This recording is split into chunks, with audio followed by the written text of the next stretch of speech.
Halo, selamat datang di channel saya Jim Gun GG dan ini adalah episode perdana dari GG kita yang lainnya yaitu Gila Gunners. Ya, saya adalah seorang Gunners atau sebutan fans Arsenal ya. Gila Gunners, saya memang tergila-gila kan Gunners ya. Saya sudah dukung Arsenal itu sejak tahun 96, itu saya masih bocah itu. Yang bahkan pada saat itu saya nggak tahu kalau nama tim Arsenal itu Arsenal. Yang aku tahu malah sponsornya JVC pada saat itu. Jadi saya mesti ngomongnya tim bola JVC mau main gitu. Nah, begitu aja ya perkenalan singkat saya. Saya adalah fans Arsenal. Jadi rencana konten GG yang ini adalah Gila Gunner. Saya akan membahas apapun tentang Arsenal. Terutama di musim ini, musim 2021-2022. Oke, mari kita mulai video ini ya. Jadi ini perdana, jadi saya ingin ya persiapan jelang musim baru. Oke. Singkat saja, bagaimana dengan musim lalu? Oke, jujur saja musim lalu kita kemunduran. Mungkin yang terburuk sepanjang saya menjadi Gunners ya. Kita di peringkat 8 di liga, 2 tahun beruntun di bawah Arteta. Bedanya 2 musim yang lalu kita masih menang Piala FA. Musim lalu kita tidak dapat piala apapun, bahkan di Liga Malam Jumat, 5 Jum atau Europa League itu kita gugur di babak semifinal ya kalau nggak salah ya, dan gugurnya kita sama Villarreal ya, yang dipegang sama Unai Emery, yang ironisnya dulu pernah megang Arsenal juga tapi juga gagal di final, kita dihajar sama Chelsea 4-0 ya. Masih inget banget aku, itu memalukan banget itu, parah, betul parah. Jadi kita level 5 jum saja kita nggak mampu, apalagi kita mau bicara UCL itu loh. Nah, jadi ya gitulah, musim lalu kita musim terburuk sepanjang saya jadi Gunners. Terus bagaimana dengan musim ini? Oke, musim ini ya. Keuntungan pertama, kita nggak ikut kompetisi Eropa apapun. Jadi sebenarnya kita punya waktu istirahat lebih banyak. Dan ini nggak bisa jadi istirahat lagi seperti jadwal pertandingan yang padat atau apa. Kita fokusnya cuma liga lokal aja nih. IPL, Piala FA, Piala Liga. Kan? Nah itu aja sih. Jadi ya saya sebagai seorang Gunners melihat squad kita seperti ini yang ya hampir belum ada perubahan ya. Target realistis sebenarnya ingin 4 besar, tapi kelihatannya susah. Jujur saja, apalagi melihat hasil preseason musim ini ya, buruk sekali. Jadi bisa masuk kompetisi Eropa apapun itu sudah oke lah, Eropa ya oke lah. Karena jujur saja kita masuk UCL pun kita paling dihajar jadi bulan-bulanan di sana. Nah, 5 jam saja kita nggak bisa lewat, nggak bisa dapat. Berapa kali kita sudah di 5 jam, ya kan? Oke ya, jadi kita mulai bedah aja video ini ya. Pertama-tama kita bedah dulu dari transfer ya, dari transfer Arsenal. Oke, mari kita mulai ya. Oke, sampai video ini dibuat tanggal 10 Agustus, Arsenal sudah ngesign 3 pemain ya. Pertama adalah Nuno Tavares. Ini dia orangnya. Back kiri dari Benfica. Saya pernah lihat dia main waktu kita ngelawan Benfica di 5 Jum. It's okay, larangnya juga kenceng, ya kan? Akhirnya kita dapetin ya, dia difungsikan sebagai pelapisnya Kieran Tierney seperti kita tahu. Kieran Tierney itu sangat rentan cedera. Jadi kalau cedera hampir nggak ada penggantinya. Mau pakai apa? Shed Kolasinac. Aduh, nggak deh. Nah, Nuno Tavares ini jawabannya. Di preseason dia main bagus, bahkan debutnya dia mencetak gol. Jadi nggak ada masalah bagi saya. Cuma saya kurang tahu, bisa nggak sih ini Nuno Tavares dipasang di bek kanan? Kalau bisa saya prefer dia di bek kanan. Kieran Tierney di bek kiri. Itu udah bagus banget itu. Tapi so far it's good. Nuno Tavares, welcome to Arsenal ya. Sign kedua adalah ini dia pemainnya, seorang DMF, ya, CM juga bisa. Albert Sambi Lokonga dari Anderlecht, pemain Belgium. Kita panggil dia Sambi saja ya, karena sesuai nama punggungnya dia juga pakai nama Sambi di sini. Seperti saya tadi bilang, dia posisinya di tengah, lebih ke arah defensive midfielder. Ya, CM juga bisa. So far saya lihat dia mainnya bagus. Nah, pertama-tama dia didatangkan mungkin untuk gantiin Granit Xhaka kali ya. Tapi ternyata seperti kita tahu Granit Xhaka malah memperpanjang kontrak di Arsenal.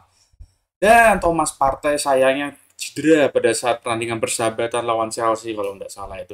Kemungkinan 4 sampai 6 minggu cederanya. Jadi di awal-awal musim kita akan lihat pasangan dari Granit Xhaka dan Albert Sambilokonga di lini tengah. So far so good, saya lihat mainnya bagus, energik, kuat, walaupun masih muda dan kelihatan badannya nggak gitu berisi gitu ya. Maksudnya nggak segede-gede defensive midfielder yang biasanya badannya gede-gede. It's good so far, jadi nggak ada masalah. Welcome, Sambi, to Arsenal. Dan seperti kita tahu, sign ketiga kita dan juga sign termahal kita musim ini adalah seorang center back. Ini dia orangnya, Benjamin White dari Brighton. Timnas Inggris juga ikut juga di Euro kemarin walaupun cadangan.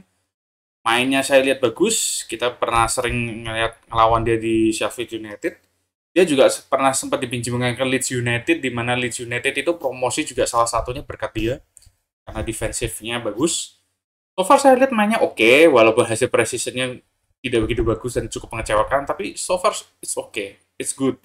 Cuma saya agak bingung gitu loh, kenapa kita harus beli seorang central defender ya, karena stok kita banyak. Ya, kita punya Gabriel, kita punya Pablo Mari, kita punya Rob Holding, kita punya Callum Chambers yang bisa juga jadi bek kanan juga ya kan. Nah, dan kita punya William Saliba yang entah kenapa kok jarang banget dipercaya gitu loh. Tapi akan kita bahas nanti di transfer target dan transfer out ya.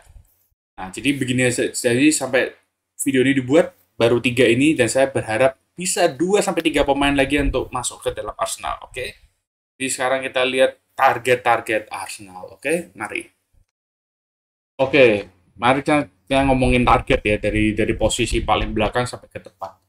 Kiper, ya, ini saya masih nggak habis pikir sampai sekarang ya. Seharusnya kita nggak perlu pusing masalah kiper sebenarnya. Apalagi ya seperti saya mau singgung Emiliano Martinez atau kita kenal sebagai Emi Martinez yang belum lama ini juara Copa America bersama Argentina, bermain sangat bagus, menjadi pahlawan adu penalti di babak semifinal melawan Kolombia.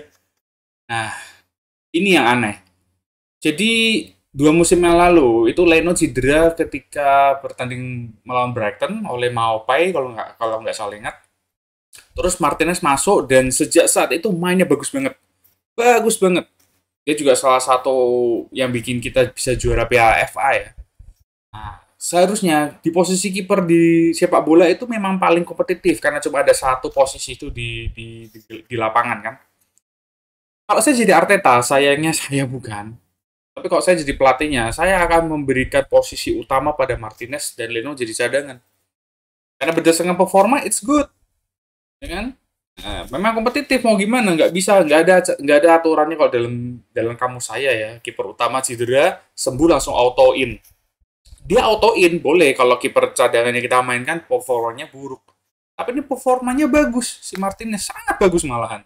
Bahkan musim lalu di Aston Villa dia jadi salah satu pemain terbaiknya.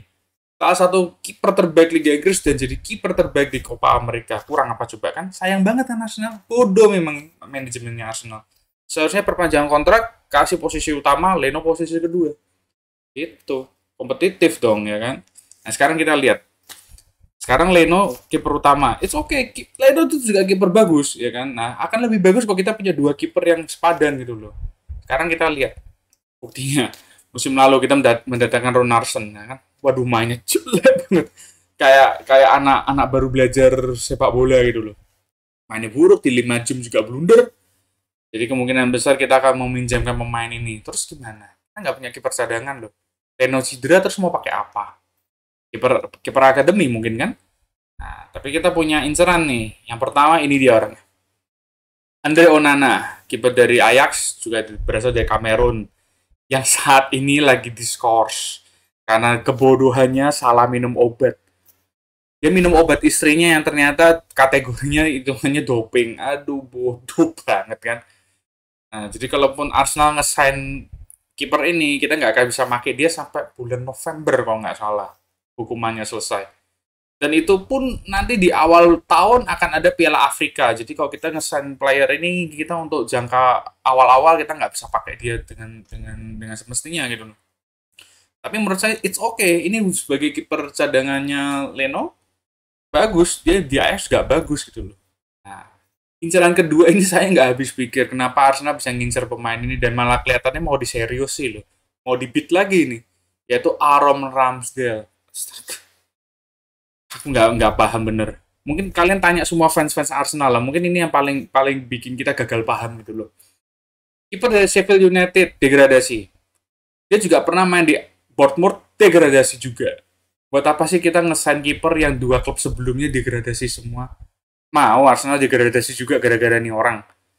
Tuh, saya pernah lihat mainnya buruk banget. Bener buruk. Kayak kiper kelas Tarkam. Betulan, bukannya saya mau disrespect loh ya, tapi kenyataannya seperti itu yang saya lihat ketika Arsenal ngelawan Sheffield. Nah, nggak habis pikir kenapa kita harus ngambil ini. Coba masih ada Emi Martinez ya, tapi itu sudahlah di masa lalu. Tapi kalau saya boleh milih, saya lebih milih Andre Onana. Kalaupun tidak bisa, mendingan pakai kiper akademi deh. Saya salah satu fans Arsenal yang nggak setuju dengan sign ini. Tapi jika memang desain, ya mau gimana lagi? I still welcome him. Welcome to Arsenal, walaupun saya pesimis. Oke. Next, posisi berikutnya back kiri sudah tidak ada masalah, Nuno Tavares, Kieran Tierney nggak ada masalah. Back tengah Ben White masuk sudah nggak ada masalah. Back kanan ini yang masalah.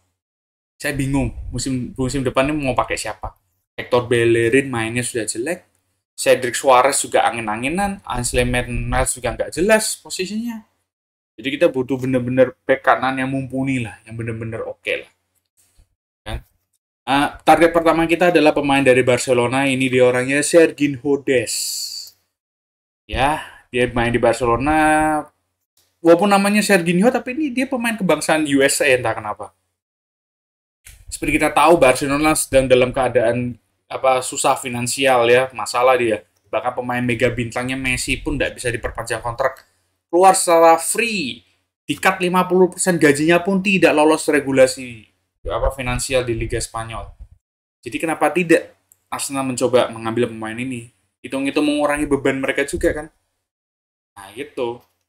Ini menurut saya juga bek kanan yang oke, walaupun saya cuma ya lihat-lihat sedikit video-videonya dia doang sih. Calon kedua adalah Kieran Trippier yang saat ini main di Atletico. Yes, I know dia mantannya Spurs. Why not? Kita dulu juga pernah ngambil kaptennya Spurs loh ya kan, Sol Campbell yang sisanya adalah sejarah, Invincible dan lain-lain ya kan. Kenapa enggak? Cuma jeleknya usianya memang sudah 31 tahun. Jadi kita cuma bisa pakai dia jangka pendek. Tapi secara performa it's okay loh. Jadi kalau kita bayangkan lucu juga ya, back kiri Kieran Tierney, back kanan Kieran Trippier, kedua-duanya inisialnya KT, wow. Ya, jadi begitu. Kalau saya sih Serginho Dest, lebih muda, lebih berpotensi. Oke, next. Posisi berikutnya siapa? DMF. Ya, kita sudah dapat Albert Samil Lokonga, tapi kalau saya boleh jujur, saya tuh lebih ingin rekannya Ben White juga ke sini, yaitu Bezuma. Ini dia orangnya. Dari Brighton juga, defensive midfielder. Saya pernah lihat dia main, tangguh, kuat. Jadi dia mengingatkan kayak ya tipe-tipe kayak Patrick Vieira, kayak Abu Dhabi. Abu Dhabi itu sebenarnya juga bagus, cuma sayangnya cedera terus gitu loh yang menghambat karirnya. Pemain ini oke untuk jadi defensive midfielder kita, karena sejak Vieira pindah, kita sama sekali nggak punya DMF yang benar-benar tangguh gitu. Ya mungkin Thomas Partey sih yang bisa. Seperti kita tahu dia lagi cedera kan. Cuma ya pasti Brighton menjual mahal pemain ini dan kita sudah dapat Sambil Lokonga, jadi kemungkinan transfer ini nggak akan terjadi sih. Granit Xhaka juga mau perpanjang kontrak, jadi kelihatannya hanya tinggal angan-angan. Walaupun saya jujur saya pingin pemain ini di Arsenal. Menurut saya sangat cocok di Arsenal. Posisi berikutnya adalah pemain tengah, lebih tepatnya playmaker, pemain kreatif, number 10. Sejak Mesut Ozil pindah, kita nggak punya pemain tipe ini, yang playmaker, yang kreatif, tipe yang mengkreasi permainan, umpan, assist, you name it lah, kita nggak punya. Musim lalu kita sempat pinjem dari Real Madrid Martin Odegaard. Ya, jangka pendek it's okay. Tapi dia akhirnya kembali ke Madrid, nggak tahu bisa kita pinjem lagi apa enggak gitu loh. Kelihatannya Ancelotti sih pingin pakai dia sih, jadi saya kurang berharap sama Martin Odegaard. Inceran utama adalah tentu saja kita tahu ini dia, James Maddison. Sayangnya tidak ikut timnas Inggris di Euro kemarin karena cedera, tapi ini juga salah satu pemain bagus ini dari Leicester. Saya sudah lihat mainnya, mobile, kreatif, umpan-umpannya juga oke, kan. Cuma ya itu kendalanya harganya. Pemain lokal Inggris kena yang namanya English tax, yang akan membuat harga pemain lokal Inggris lebih mahal. Kemungkinan pemain ini dibanderol 60 sampai 70 sama Leicester. Saya nggak tahu Arsenal bisa nggak nebus pemain semahal itu. Tapi kalau Arsenal memang berambisi, ini dia pemainmu. Sudah terbukti di Liga Inggris, siap dan oke. Kalau misalnya terlalu mahal, bagaimana kalau alternatifnya? Semusim dan 2 musim yang lalu kita ngincer pemain ini juga dari Lyon, Houssem Aouar. Ini ya orangnya. Dulu harganya mahal banget, 50 jutaan. Sekarang harganya cuma 20 sampai 30 juta. Why not? Kenapa tidak kita approach lagi? Kenapa kita tidak ngebit lagi pemain ini? Memang musim lalu mainnya tidak sebagus 2 musim yang lalunya sih. Tapi overall dia tetap pemain bagus, playmaker yang bisa diandalkan lah. Pemain kreatif yang kita butuhkan. Lucunya Arsenal sama sekali tidak menunjukkan tanda-tanda mau ngebit atau mendekati sih. Sampai agennya sendiri juga heran kenapa Arsenal tidak mencoba gitu loh. Saya juga heran jadinya. Posisi sayap menurut saya nggak ada masalah. Nicola Pepe, Bukayo Saka, Aubameyang juga bisa jadi sayap. Jadi menurut saya dari posisi winger nggak ada masalah. Kan posisi penyerang. Oke, saya tahu ini agak kontroversi ya. Tapi menurut saya Pierre-Emerick Aubameyang sejak musim lalu, sejak perpanjangan kontrak, dia terus kemunduran. Bahkan pre-season kali ini, Aubameyang sama sekali tidak mencetak 1 gol pun. Lacazette masih rajin ngegolin. Cuma Lacazette kontraknya cuma tinggal 1 tahun. Gak ada tanda-tanda perpanjangan. Jadi kemungkinan bisa dijual atau pergi dengan gratis. Aubameyang juga sudah tidak muda, kemunduran ya, suka nggak suka. Jadi kita butuh penyerang baru. Kita punya Gabriel Martinelli, penyerang muda dari Brazil yang berpotensi dan bagus. Saya sudah lihat mainnya bagus banget sebenarnya. Tapi entah kenapa Arteta ini kayak gak kasih kepercayaan banget sama dia gitu loh. Kayak gak mau masang dia loh. Saya juga heran kenapa sih dengan Arteta ini. Terus kita punya Volarin Balogun, ini juga oke. Selain itu cadangan kita ya Eddie Nketiah, enggak. Kelihatannya udah nggak bisa lah Eddie Nketiah dimajuin lagi. Saya lebih mendingan nyoba Balogun. Nah, terus targetnya Arsenal menurut saya ini nih. Dari Inter Milan. Lautaro Martinez. Nah, dia juga main di timnas Argentina kemarin, juara Copa America juga. Main bagus banget di Inter, sampai Inter juara juga. Tandemnya Lukaku ini, ya kan, penyerang selain Lukaku, diandalkan Inter Milan oleh ini. Kenapa Arsenal tidak nyari ini? Seperti kita tahu, Inter itu juga semua klub Italia lah. Nggak cuma Inter, semua klub Italia juga lagi susah finansial. Kenapa kita nggak nyoba beli pemain ini gitu loh? Nah, cuma, memang pemain ini harganya agak mahal, tapi kalau memang Arsenal ambisius, ini bagus. Masih muda dan tajam. Cuma, ini ada cumanya. Kemungkinan besar Romelu Lukaku akan pindah ke Chelsea. Jadi kalau misalnya deal itu terjadi, nggak mungkin sih Inter akan ngelepas pemain ini gitu loh. Ya kan? Dua penyerang andalnya sekaligus pindah itu kelihatannya tidak mungkin. Jadi kemungkinan besar pemain ini cuma tinggal angan-angan sih. Terus bagaimana dengan alternatifnya? Alternatifnya yaitu adalah pemain dari Chelsea, Tammy Abraham. Oke. Ya, ini orangnya kalau kalian mau tahu. Saya tahu kita punya pengalaman buruk transfer bersama Chelsea ya. Kita bahkan disebut rumah panti jomponya Chelsea, rumah pensiunannya Chelsea. Karena kita nampung pemain-pemain tuanya mereka di ujung karir ya, seperti Peter Cech. Yang di Arsenal cuma nyelamatin 1 penalti, bayangin. Aduh. Terus David Luiz, ya walaupun nggak buruk-buruk banget. Dan yang musim lalu, Willian. Debut oke, 3 assist, tapi setelah itu, astaga, ampun, jelek banget. Aduh, mendingan nggak usah pakai lah. Malah dikasih panjang kontrak yang cukup panjang dengan gajinya juga cukup tinggi. Astaga. Awal musim ini pre-season pertandingan pertama, kondisi fisiknya terutama perutnya untuk pemain bola itu gendut. Bukannya aku body shaming ya, saya tahu diri, saya sendiri juga gendut. Tapi saya bukan pemain bola. Dia pemain bola, bosku. Nggak bisa kayak gitu fisiknya. Aduh, jadi menurut saya kita butuh penyerang Tammy Abraham walaupun dari Chelsea. Nggak ada masalah. Ya, dengerin dulu. Kenapa? Pertama, dia masih muda. Nggak seperti yang saya sebutkan tadi itu yang sudah tua-tua ya kan. Kedua, dia jangkung. Fisiknya juga oke. Karena sejak kita ngelepas Olivier Giroud yang ironisnya juga ke Chelsea dan sukses, kita nggak punya tipe penyerang yang bisa jago duel udara yang jago sundulan. Karena umpan-umpannya Kieran Tierney itu bagus-bagus sebenarnya. Nah, tapi Aubameyang sama Lacazette itu kadang-kadang nggak bisa memanfaatkannya dengan baik gitu loh. Abraham ini menurutku bisa Tammy Abraham. Jadi kenapa nggak sih kita dapetin dia? Apalagi kalau Chelsea jadi dapetin Lukaku. Hampir nggak kepake kan Tammy Abraham. Mendingan kita pakai, ya kan?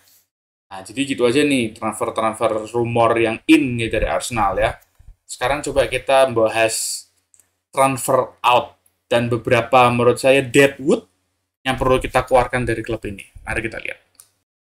Oke, sampai video ini dibuat, kelihatannya baru ada 2 resmi pemain yang out, tapi bukan dijual, tapi di loan, dipinjamkan. Keduanya ke Marseille juga. Pertama adalah Matteo Guendouzi dan yang kedua adalah William Saliba. Matteo Guendouzi dulu. Pemain ini sebenarnya punya potensi yang bagus. Dia mobile banget, energik banget, tapi memang kelakuannya baik di lapangan maupun di luar lapangan nih agak tengil gitu loh.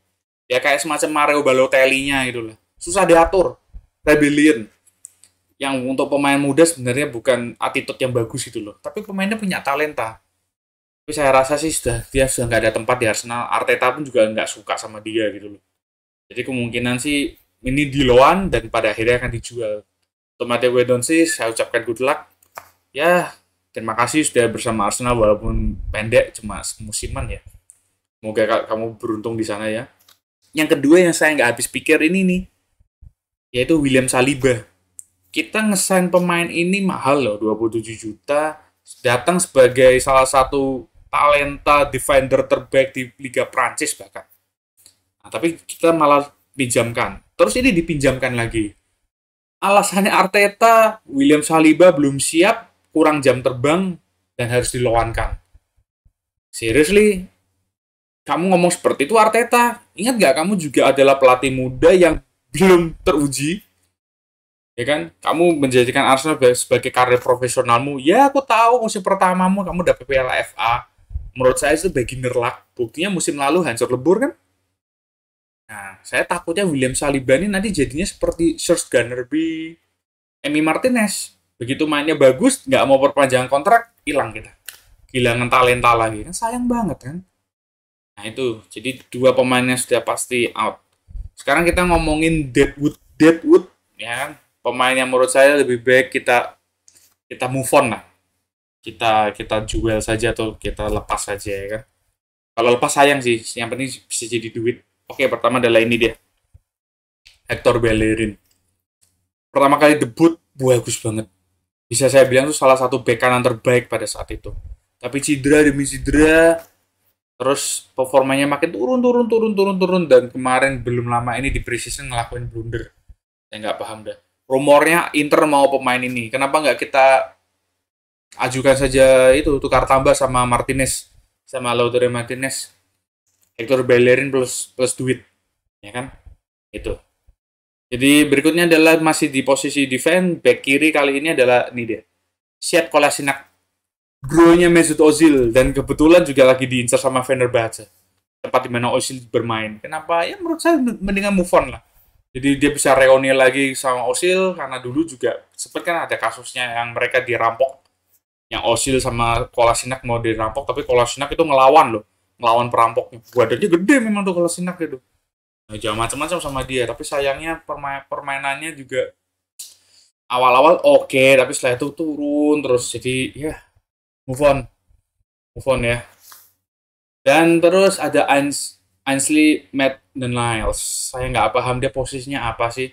Tengah, sayap, back.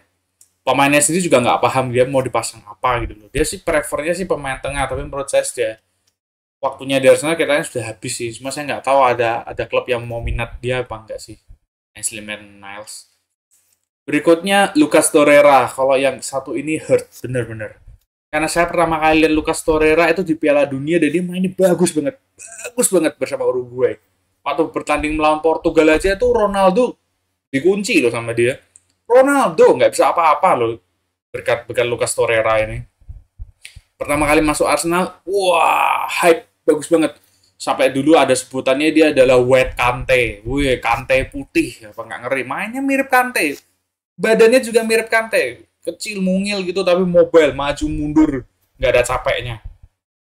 Juga ngegolin keren banget waktu lawan apa Spurs. Tapi entah kenapa, tiba-tiba semuanya nggak jalan. Pemainnya homesick, ibunya meninggal dunia, dia jadi kayak nggak punya hati lagi main bersama Arsenal, jadi kelihatannya lebih baik move on. Saya nggak tahu, rumor terbaru sih dia ditawar oleh Lazio ya. Mungkin dia lebih cocok di Liga Italia sih ya. Dulu dia di Sampdoria juga main bagus di situ. Jadi ya good luck Lucas Torreira. Next kita ada Reiss Nelson. Saya juga nggak paham gimana ya dia ini. Sebenarnya potensial, ya, winger yang bagus juga, tapi kelihatannya dia gagal bersaing sudah di wingernya Arsenal saat ini. Tapi saya juga nggak tahu ada klub yang tertarik gak sih sama Reiss Nelson. Well, ya kita harus move on sih Reiss, I'm sorry. Next, seperti saya bilang tadi, Willian. Ada ini mendingan kita jual cepet-cepet lah. Udah habis dia. Makanya Chelsea ngebuang dia ke kita kan, kita memang penampungan pemain rejectnya dari Chelsea gitu nih. Pemain apa rumah jomponya Chelsea. Next, Joe Willock. Ini sayang banget. Dia nih pemain tengah yang oke loh, oke banget. Musim lalu tengah musim kita pinjamkan ke Newcastle. Selama periode yang pendek itu dia cetak 8 gol. Makanya nggak heran Newcastle ngebet banget ngesign dia. Dan kabar terbaru, kelihatannya dua klub sudah deal 25 juta Joe Willock ke Newcastle. Kalau memang terjadi setelah video ini saya buat atau besok-besok terjadi ya, good luck Joe Willock. Semoga kamu beruntung di Newcastle. Sebenarnya saya ingin kontraknya itu ada klausul buyback-nya gitu loh ya. Saya pemain ini potensial banget sebenarnya. Ya cuma memang belum beruntung aja mungkin di Arsenal ya. Tapi good luck Joe Willock. Oke, berikutnya adalah Eddie Nketiah. Pertama kali keren banget. Di Piala Liga Arsenal ketinggalan 1-0, dia masuk langsung cetak 2 gol, Arsenal lolos. Sampai dia lulukan Eddie. Wah, keren. Tapi saat dipercaya tidak klinikal, banyak membuang-buang peluang. Kemarin preseason aja banyak sekali peluangnya gagal, cuma 1 gol. Ya keren sih golnya sih, tapi ya kita nggak bisa lah. Lebih baik saya nyoba Balogun daripada Nketiah. Ya mungkin ada beberapa nama lagi seperti Muhammad Elneny gitu, tapi menurut saya dia pemain substitusi yang bagus, dia all around, mainnya juga konsisten, jadi menurut saya keep nggak apa-apa. Nah jadi sejauh ini begitu rumor dari pemainnya sudah pasti out, dan yang masih rumor dan yang ingin saya kategorikan lepas saja daripada jadi deadwood di Arsenal, oke? Nah berikutnya kita akan bahas preseason. Oke, preseason Arsenal rencananya itu mau tur ke Amerika, ya kan, ngelawan Inter Milan, tapi nggak bisa karena ya kita tahu pandemi COVID dan sebagainya macam. Jadi ya kalian bisa lihat ini ya, jadi saya tampilkan hasil preseasonnya, mari kita bahas satu-satu ya. Preseason pertama melawan tim yang benar-benar Hibernian, saya nggak ngerti ini tim apa nih Hibernian, dan kita hasilnya kalah 2-1. Ya, preseason pertama langsung kalah 2-1. Astaga. Ya, orang-orang bilang, it's just a friendly, it's just a preseason. Ya, oke lah. Tapi tetap ingat, preseason friendly itu patokan seberapa siap kita menghadapi kompetisi yang sesungguhnya. Dan hasil 2-1 ini nggak baik. Bener nggak baik. Next, melawan Glasgow Rangers. 2-2. Astaga. Susah banget ya mau menang ya. Nggak ngerti sudah lah. Ya, Rangers juga good team sih. Tapi ya itu, kebobolannya juga konyol, jadi sayang banget itu loh. Next, melawan Millwall 4-1, wish keren banget ya, tapi cuma Millwall, jadi jangan terlalu tinggi harapan. Yang berikutnya adalah lawan Watford. Nah ini timnya lumayan, nah kita menang 4-1, it's okay, jadi saya senang juga. Seharusnya setelah preseason yang ini kita harusnya ke Amerika untuk tour ngelawan Inter Milan, tapi batal, tetap di dalam negeri, di lokal, di Inggris, karena pandemi COVID. Kita berikutnya ikut yang namanya The Mind Series, itu seperti ajang charity untuk mental illness gitu ya. Nah, pertandingan pertama melawan Chelsea, kalah 1-2. Ya, apa boleh buat, lawan kita tangguh, juara UCL, walaupun dia cuma nurunkan B kelasnya atau B timnya, tetap aja kita kalah 1-2. Berikutnya melawan Spurs, Derby North London di stadion terbarunya Spurs. Kalah 1-0, astaga. Jadi kita lihat saja ya hasil precision overall-nya ya. Menang 2 kali, kalah 3 kali, seri 1 kali. Jujur gak bagus. Gak bagus banget untuk jelang Liga Inggris yang sebentar lagi dimulai. Ngomong-ngomong, Sabtu dini hari ini sudah pertandingan pertama Liga Inggris kita, ya kan? Dan di hasil ini Aubameyang 1 gol pun tidak bisa. Jadi jujur saja saya cemas ya menjelang musim baru. Dan ngomong-ngomong soal musim baru, kita lihat jadwal musim baru. Oke, silakan dilihat. Ini adalah full musim satu musim jadwalnya ya. Tapi nggak usah dilihat semua. Kita perhatikan saja yang Agustus ini. Ya, yang Agustus 3 pertandingan awal. Laga pertama adalah Brentford di kandang mereka. Tim ini tim promosi. Mereka juga main di stadion baru.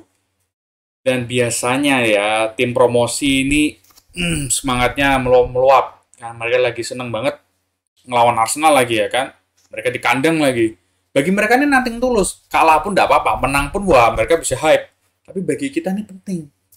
Karena Arsenal beberapa musim ini statnya tuh buruk banget. Seringnya kalah di awal pertandingan awal. Jadi saya berharap yang ini 3 poin. 1 poin atau kalah, not good. Karena kenapa? Dua pertandingan berikutnya kalian lihat. Kalian lihat sendiri lah. Chelsea di kandang kita dan Manchester City di kandang mereka. Astaga. Saya nggak berharap banyak. Beneran, saya nggak bisa optimis kita bisa mendapatkan poin, walaupun itu seri. Kita melawan juara bertahan UCL dan juara bertahan Liga Inggris sekaligus. Kemungkinan kita kalah semua, guys. Jadi kalau misalnya pertandingan pertama kita katakan kalah, kita kemungkinan 3 pertandingan awal kita di juru kunci. Itu bisa terjadi dengan 0 poin. Ataupun seri, dengan 1 poin di Bradford, kita tetap di area bawah. Kalaupun menang, kita mungkin di mediocre. Jadi, start ini buruk menurut saya. Jelek banget ini. Tapi kalau misalnya kita bisa menang semua, wow. Tapi saya tidak mau berharap banyak, ya kan, daripada saya sakit hati. Realistisnya sih 3 poin di Bradford, seri di Chelsea, tapi kalah di City. Kemungkinan realistis 4 poin bisa kita dapatkan. Tapi siapa yang kita tahu ya kan? Nah, oke. Sekarang kita akan bahas squad 2021-2022. Oke, jadi gitu aja ya unek-unek saya sebagai seorang Gunners ya, gila Gunners GG kita ini. Saya bahas Arsenal ya, menurut versi saya tahu saya bukan seorang pandit, saya bukan seorang profesional, saya cuma seorang fans yang benar-benar cinta sama Arsenal, benar-benar gila sama Gunners. Dan saya peduli akan klub ini. I care, do you care Kroenke? Do you care Kroenke? Oke, saya akan bahas pendek aja ya untuk squad kita musim depan. Idealnya sih kiper Leno, 2 back tengah adalah Gabriel sama Ben White, back kanan kita nggak tahu gimana, mungkin Bellerin karena saat video dibuat ini saya belum ada kepastian. Back kiri Kieran Tierney, tengah Partey dan Xhaka, sayap Nicola Pepe dan Bukayo Saka, 3 depan bisa saya taruh Emil Smith Rowe dan Aubameyang. Itu sih menurut saya. Tapi supaya kita tahu Partey itu cedera, jadi kemungkinan besar nanti kita tengahnya itu Saka sama Albert Sambilokonga. Saya berharap kita kemasukan satu kreatif playmaker, yaitu satu pemain kreatif, Maddison, berharap. Kalau bisa, please. Terus kita harus punya kiper cadangan yang mumpuni, karena saat ini kiper cadangan yang nggak ada. Jadi kalau bayangkan kalau Leno cedera, saya nggak ngerti dah mau pakai kiper apa, Runarsson.